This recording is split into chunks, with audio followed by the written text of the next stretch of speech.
What does it mean when there's a World Heritage Site that is largely destroyed? How far do you go to bring that back?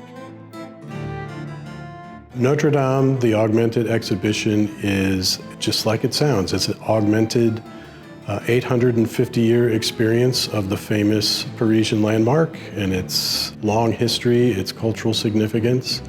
The experience is brought to life by an innovative technology called the HistoPad that was developed by Histovery, a French technology firm, in collaboration with the cultural organization that is overseeing the restoration of Notre-Dame Cathedral.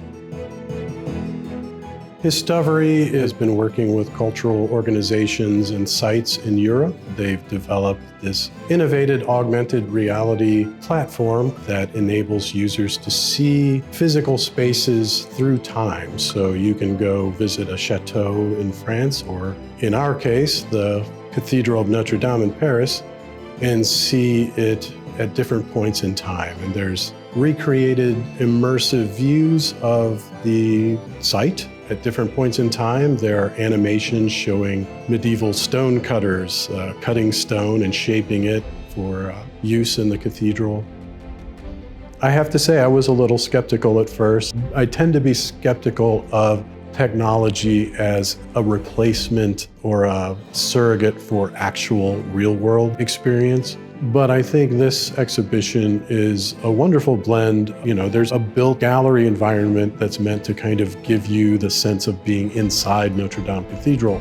But the content on the HistoPad that you interact with is really thoughtful. It's really well done. It's substantial. It's not just a quick summation. There is hours of content available. You know, it's up to each visitor how deep and where they go in that exploration. Some visitors have been here for a couple of hours, which is really amazing. In terms of square footage, it's not a huge exhibition, but there's just so much there for the taking.